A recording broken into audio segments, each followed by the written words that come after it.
Alright, fine, hooligans. Let's talk about some Walking Dead, shall we? God!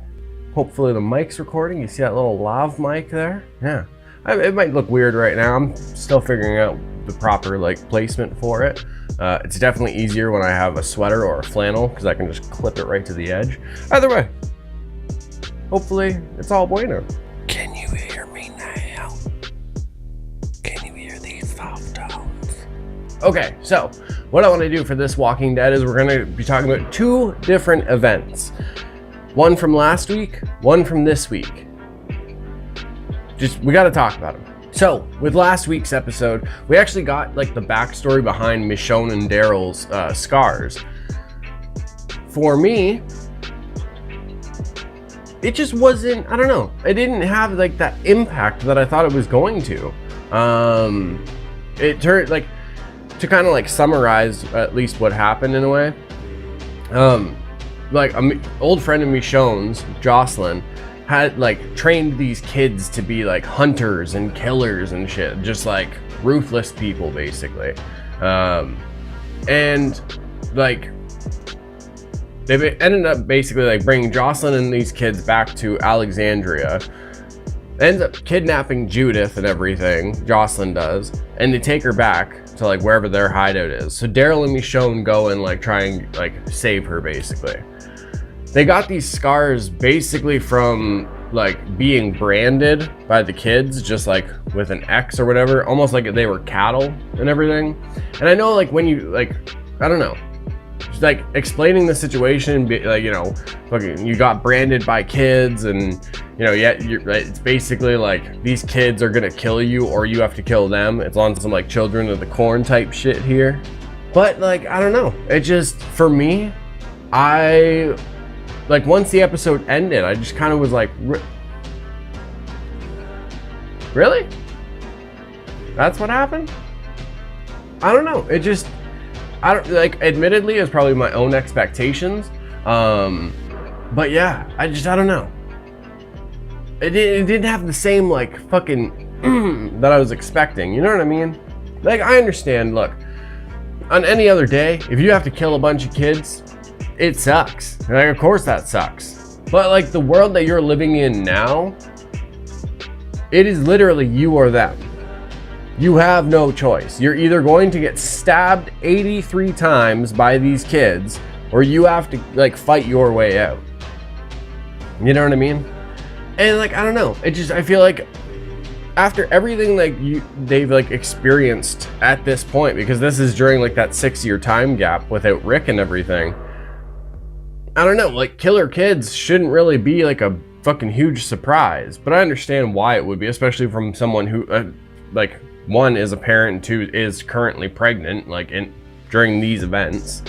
I guess because I heard, through all the interviews and everything, they were saying it was something super dark and heavy or whatever. I don't know. That's not what I was expecting, because I feel it could have been one of those things where this was a community more so, instead, where you could have set up a future conflict. You could have maybe introduced a new community, and this is somebody who's going to come back later and we're going to have an issue with, or whatever it is.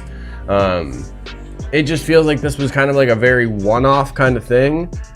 And I don't know. I don't really know if it added anything to the whole story of the scars. There was so much mystery behind it, and I guess again, I totally admit these are my own expectations in a way. But yeah, it's just one of those things, there's so much mystery behind the scars, and everyone's saying there's this backstory, and it's super dark and heavy, and it just wasn't as dark and heavy as I was expecting, I guess. Now before I continue, I just want to say these are my own personal opinions. I'm not saying the show is lackluster now or anything like that. If anything, the writing and the way certain things were executed, really enjoyed it. I'm just mean for this storyline, as far as the scars go, it just wasn't there for me.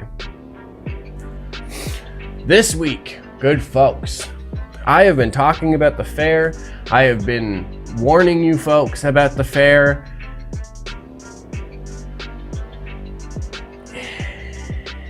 Now, again, I hate being that person who always, you know, well, in the comics, hear me out.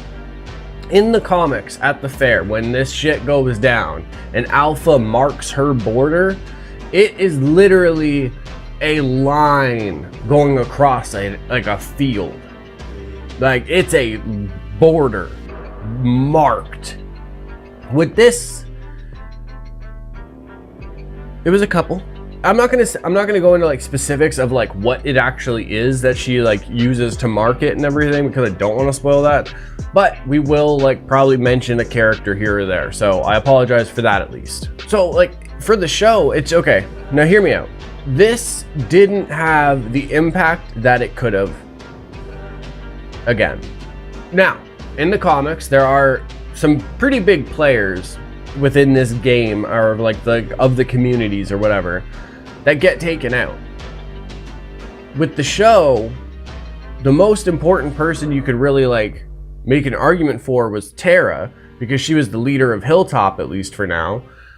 But with how strong Alexandria's like council members are, you could bring somebody from Alexandria pretty easily to lead Hilltop. So it's not, I don't know, it's just, it didn't have that same like impact for me. Like with Henry, it's kind of sad, I'm not gonna lie, like that kind of sucked. And I don't understand why the show keeps killing off like, you know, the Carl storylines, I guess.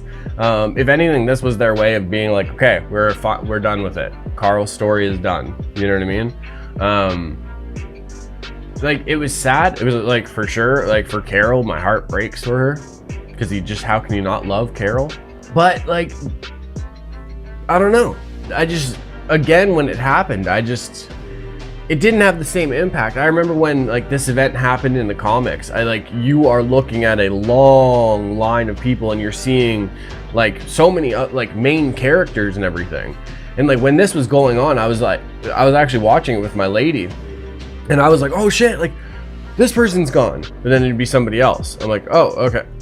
What? Okay, maybe it's this person. Nope, it's somebody. Like it was a lot of people that like, I don't want to say are forgettable or they weren't great characters, but they definitely weren't like a main focus character. And it really wasn't like I said, the most important thing you could argue about, like as far as importance of the communities go, Tara was a leader, Henry was Carol and Ezekiel's son, so like obviously that fucking sucks. And you're gonna probably have to deal with badass Carol now, so you're fucked. But like, I don't know. I feel like it could have, and honestly, I'm not gonna lie, I feel bad saying this kind of stuff because I absolutely love the Walking Dead show. Again, the way that this was executed and the way it played out, I enjoyed it. But at the end of it, I felt like there could have been more. And honestly, like for every like other things that maybe like aren't as great or whatever, or that didn't play out to like, I guess the way like I would hope or whatever, there are other things I can name that are so bueno. Again, Samantha Morton as Alpha, so good. So good. And the girl who plays Lydia, like, oh my goodness. Oh my goodness. It's just like when Alpha and Lydia have these scenes together, you never feel like, okay, here's somebody who has like done much more acting and it knows more about it than you, and here's a kid actor. It literally feels like here are two actors that are just mother and daughter who have grown up in these fucking weird, intense situations now, and this is like their conflict between each other. And I love it. Like, I don't know, everybody's pulling their weight or making the show better. You know what I mean? So next week is the finale. We're gonna have to see where everything goes. Again, not gonna lie, I'm a little disappointed with how like certain things have played out, but there's other details within those things that like I didn't maybe enjoy as much that were actually super, super badass. There's certain things about the fair, like with that event that happens, that actually was really kind of cool to like see like the walker heads like moving on their own and everything. I'm not gonna go into it, but I'm just saying. Either way, like I said, these two events for me were not like, they didn't have that impact that I thought they were going to, but admittedly, that's my own expectations or whatever have you. Still, go watch the show. It is still a badass show. Okay, that's it. That's all I wanted to talk about. Thank you so much for tuning in and like hanging out and everything. Honestly, there's so much other content you folks could watch, and the fact that you even take a couple minutes to watch this video or any of the other videos or short films, whatever, means the goddamn world to me. Okay, mucho love you, hooligans. Mwah, mwah, mwah, for your beautiful fat cheese. My quiet kids, freaks, and weirdos, for the love of everybody. Could you keep being weird? Thank you.